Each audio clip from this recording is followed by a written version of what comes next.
Well, he did tell us, didn't he, that he wanted to be dictator for a day. Is Donald Trump morphing into something rather more than that, a dictator for more than a day? In other words, is there a constitutional crisis in the United States? Welcome to Americast. Americast from BBC News.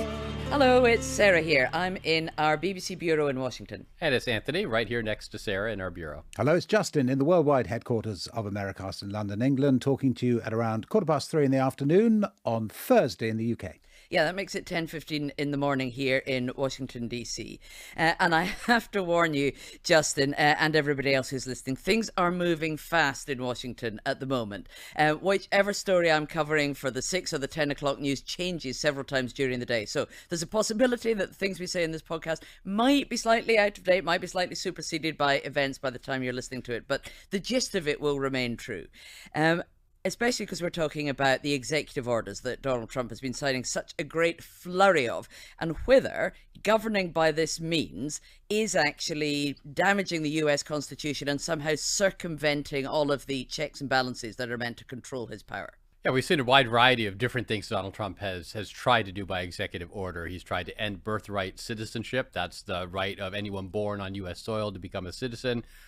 He's started transferring migrants to Guantanamo Bay. He's suspended asylum processing. He's ended the resettlement of refugees. He banned transgender care for people under the age of 19. He's offered all of these buyouts to federal workers, allowing them to essentially have an advanced leave while getting paid as long as they promise to resign by October. There's also a freeze on federal spending. There's a freeze on federal hiring. And then everything else Donald Trump has done to combat the diversity, equity, and inclusion, DEI programs throughout the federal government. It's a remarkably broad scope of action that Donald Trump has taken unilaterally. Yeah, Justin, as I'm sure you're well aware, a lot of these actions have then been challenged in court by the people who are affected by them. Yeah, and that's where it gets really interesting, isn't it? I mean, really interesting, because it's interesting as a kind of, just strikes me, if you're interested in the kind of academic side of politics, it's interesting because, you know, what does the Constitution allow? What does it not allow, et cetera, et cetera? When is freedom curtailed? When is it extended? But also, this is actually real stuff that Anthony's just gone through. I mean, real things that have a real immediate impact on real people. It's not academic at all. It really does matter whether he is allowed to do this stuff or not. And yeah, as you're saying, the judges in quite a few of these cases have blocked it and at the moment seem to be on a collision course. So to give one example, the blocking of Doge, Elon Musk's sort of anti-big government task force, they've been banned from accessing sensitive US Treasury data. And there was this response from the vice president himself, from J.D. Vance, on X. He said if a judge tried to tell a general how to conduct a military operation, that would be illegal. If a judge tried to command the attorney general in how to use her discretion as a prosecutor, that's illegal. Judges, he said, aren't allowed to control the executive's legitimate power. It's a big statement, guys, isn't it, in every way? Yeah, and there's a lot of conversation here about whether or not we are entering some kind of US constitutional crisis. So I guess before we start debating the rights and wrongs of that, Anthony, are judges allowed to control the executive's legitimate power? Well, I mean, if you look at the way the federal government is structured, with the three co-equal branches, the judiciary, which is the courts, the executive, which is the president, and the legislative, which is Congress, they all have powers to check and balance each other. I mean, that's grade school level civics here in the United States. And so the courts do have a right and a responsibility to make sure that the laws that Congress pass are constitutional, that they comport with the founding document of this country, and then that when the president and the executive takes those laws, that they accurately and correctly apply them and execute them, whether they're following the laws that Congress passes. And the courts have done this, for hundreds of years. So this is something that the courts have the power to do. What we're seeing here from listening to J.D. Vance is whether the executive can just decide to ignore the courts. And when the courts tell them this is illegal, you've got to stop this, they go, well, make us, and they keep doing it. And that is where you get at a constitutional crisis, a battle in the courts over whether what the president is doing is legal, has authority to do or not, a battle that works its way up through the federal judiciary to the appellate courts and maybe ultimately the Supreme Court. That's kind of the way the government works. What we hear hints of from people like Elon Musk and J.D. Vance is that they don't want to play by those rules anymore. And if they do that, that's when you have the constitutional crisis that Justin mentioned. And of course, it's the full scale of just how much they're doing and how fast they're doing it as well that gives the impression that this is very, very different from how other presidents have executed their power. And I think this is a fascinating point because it's something we've hinted about, talked about before. It's the idea that there is on the American right that the administrative state, that everyone who is in every kind of government bureaucratic institution, whether it's the people who are in charge of the parks or the people who are in charge of US aid around the world or the people who do whatever they do for the government, that this has become a kind of an insulated cadre of people who are basically all of them opposed to the Republicans, but specifically opposed to Donald Trump. And if you are not given the ability to get at them, or to get rid of them, actually, at least in some cases and possibly in many cases, then you don't have the power to govern. That's the point they're making, isn't it? That's the kind of pushback against the idea that this is a kind of coup. They say the coup's already happened, and we're pushing back against that. Right. People complain about judges all the time and complain about court decisions all the time. You heard Joe Biden complain about the federal judiciary that was curtailing, for instance, his attempt to forgive student loans. You heard Barack Obama complain all the time about single federal judges who were issuing national stays that suspended his immigration forgiveness, immigration policies to allow standardized or normalized status for people who were here as children illegally. All of that is not new. What's new is the hints from J.D. Vance and from Elon Musk and from other conservatives that maybe they don't have to play by those rules anymore. Although Donald Trump was asked about this when there was that rather surprise press opportunity where he and Elon Musk were answering questions rather together in the Oval Office, and he did say that they would abide by court rulings. And up until now they have, because quite a lot of this there's been the brakes put on some of his ideas by the courts. So, for instance, sacking all the thousands of federal workers who work for USAID, the aid organization, that was stopped by the courts. The disbursement of all federal grants and loans, that was stopped by the courts. And they haven't tried to carry on with it. I mean, they've abided by those court decisions. And Caroline Leavitt said the same thing in her press conference yesterday, that they were going to abide by the court decision and appeal it. Although a Rhode Island judge, the one who suspended the freeze on all government grants and loans, he said that the Trump administration is not abiding by his order, that they are at risk of being in contempt, that they need to release all these government funds, that they haven't done it fully yet. He didn't sanction the Trump administration. He has no punishments for them yet, hasn't held them in contempt yet. But that is one place where it looks like a judge is starting to get a little frustrated. Can I bring up Congress's role in all of this? Because I mean, you mentioned right at the beginning, Anthony, three equal branches of government. Congress is an important branch of government. Congress people, individual Congress people, regard themselves as very important. If you ever meet one, particularly a senator, you know that they regard themselves as very important. And yet in this, they don't seem to be involved somehow. It just boggles the mind, doesn't it, that we've got this potential constitutional crisis going on, and yet they seem so supine. And the Republicans, of course, in charge, at least nominally, in both houses. A lot of these things could be passed into law and then be much more difficult to challenge in the courts because they were laws of the land. But that's not happening. No, I think you're getting into something really interesting here, and that is that the Republicans are letting this happen. They have the majority in the House and the Senate. They could stop it if they want, and Donald Trump is intruding, as you mentioned, on congressional authority. But I think there are a lot of conservatives and a lot of Republicans in Congress who like what Donald Trump is doing. They've been trying to get rid of the Department of Education for decades. They've been trying to pare back federal spending for decades and cut back the federal workforce for decades, and they haven't been able to do it.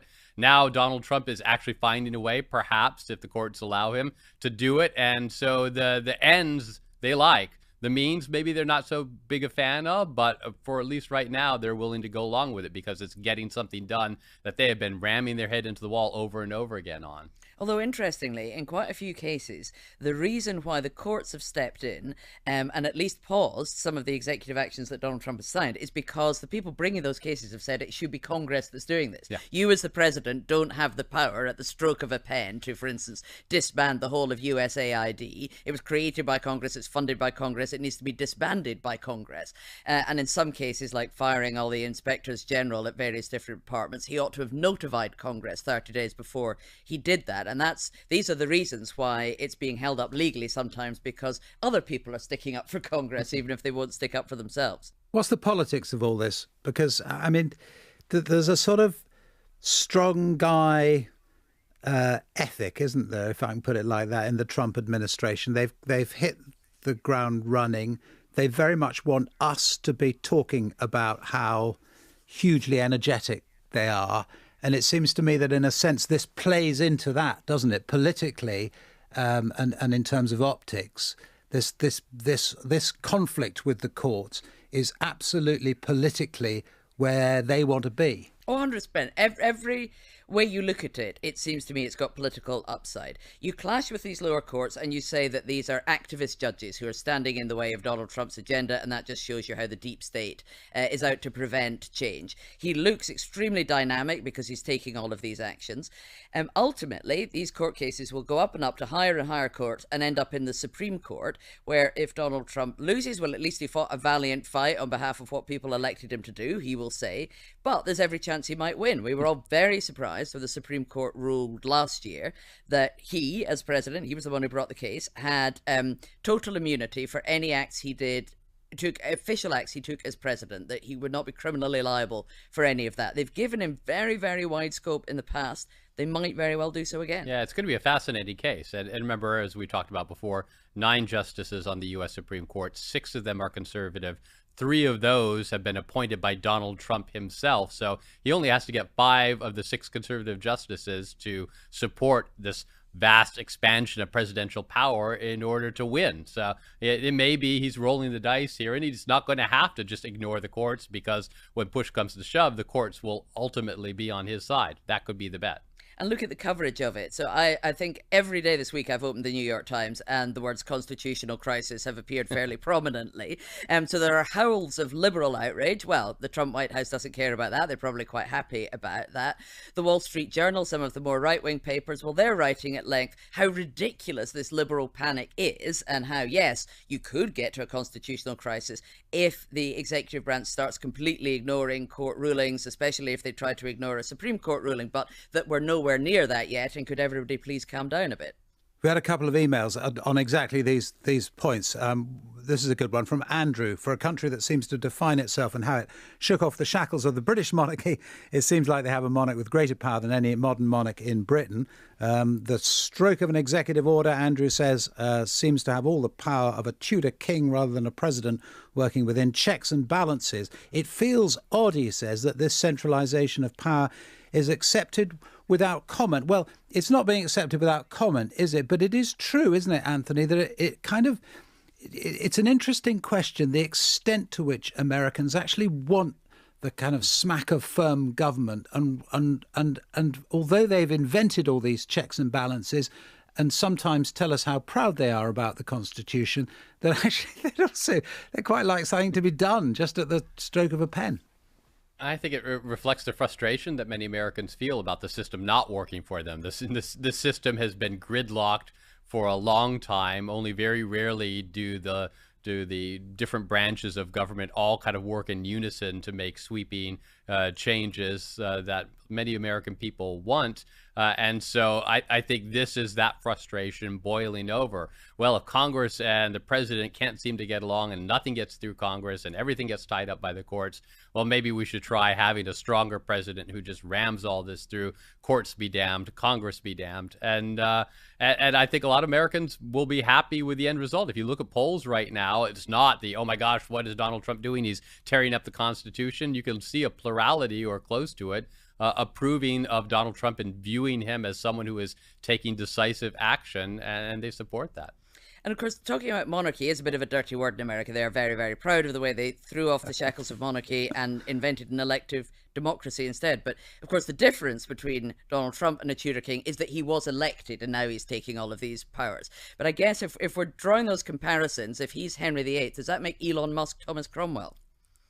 Yeah, with all the ramifications later down the road that might bear, it almost certainly does. We had another email as well, actually, which I think is worth getting to, from Michelle, who says she's intrigued by the issue of the Constitution at the moment. Yes, Michelle, we all are.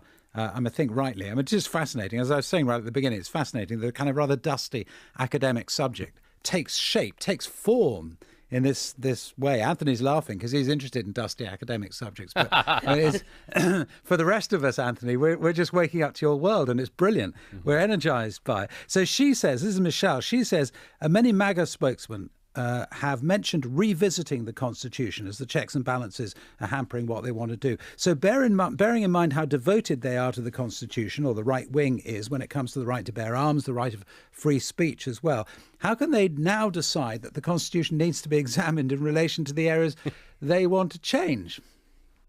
I mean, that's a very good question. I mean, you hear people talk about the First Amendment and First Amendment protections, and conservatives get very upset about what they see as infringement of free speech. But then on the flip side, you see some conservatives getting very upset when people on the left exercise their free speech, and they take their own steps to try to control speech that they don't approve of. You saw Elon Musk on one hand doxing the daughter of a Rhode Island judge because of her employment at the Department of Education, but then Elon Musk bristling at the fact that there were reporters who were providing detailed information about these 19 to 21-year-old Doge employees who are going through the federal agencies and searching for, in his view, waste, and saying that that was illegal to provide public details about these folks. So it is a bit of a double standard. I will say something, Sarah, you mentioned, Donald Trump was elected, and that is something you hear from Trump and other conservatives time and time again. You heard from Elon Musk in that Oval Office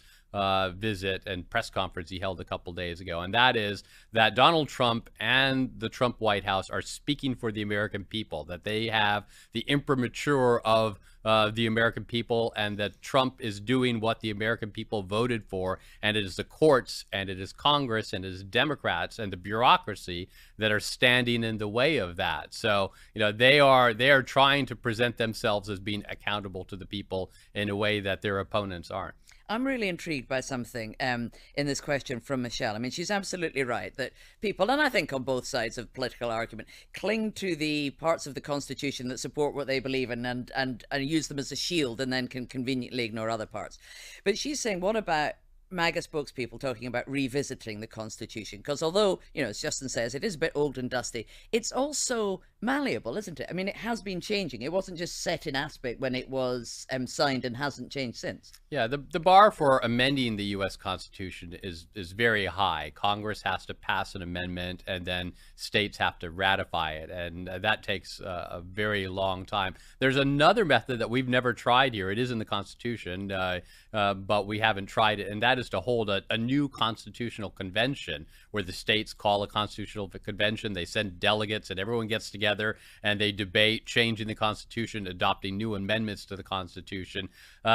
That's generally viewed by most people as a giant Pandora's box. As soon as you get that, who knows what's going to come out of it? And that's why people on the left sometimes talk about that, but they get worried about it. People on the right talk about it because, you get everyone together, and who knows what the country would look like after they're done. But the very idea of talking about amending or revisiting the Constitution, that's not outrageous. That's not heretical in itself. I mean, as society moves on, as people have different ideas, sometimes the Constitution needs to keep up. Yeah, we have 28 amendments already. So obviously it's been done a lot, sometimes done and redone, like with prohibition. And there's an amendment, an equal rights amendment, that may or may not have been ratified at this point. Biden says it was. That would give women equal rights under the eyes of the law enshrined in the Constitution. Enough states ratified it, but there's a question if they waited too long to do it or not. But that shows you that it can happen. Amendments can happen. It just is a long, arduous process. And if they want to say pass an amendment to allow Donald Trump to serve a third term, that would take time, probably more time than Donald Trump has left in his second term. But the other thing that happens is that even without constitutional changes, there are changes in the way in which American government works, aren't there? And we talked for, I guess, decades really about presidential power and the accretion of power to the president in a way that the Constitution perhaps didn't initially envisage, but kind of seems to have happened. And you can see a sense, can't you, in which we have a different understanding post-Donald Trump of how much power the president should have. I mean, you think of that Supreme Court ruling pretty recently, Anthony, that said the president can't be prosecuted for things that he does within the orbit of his normal presidential duties. Those sorts of things do change life without necessarily the Constitution itself formally in a formal way being changed.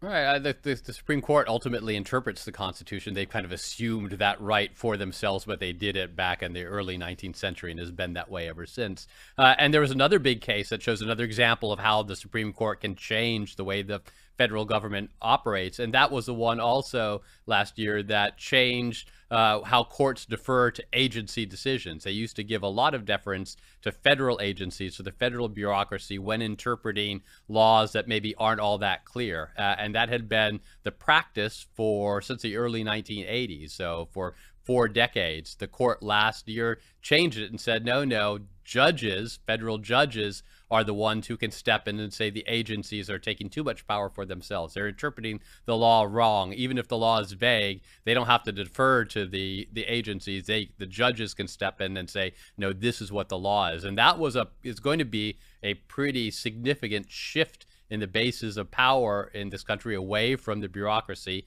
and to the judiciary. And I think we're going to see the consequences of that, for decades to come. That's it for today. If you want to catch up with previous episodes, you can do it on BBC Sounds. Bye-bye.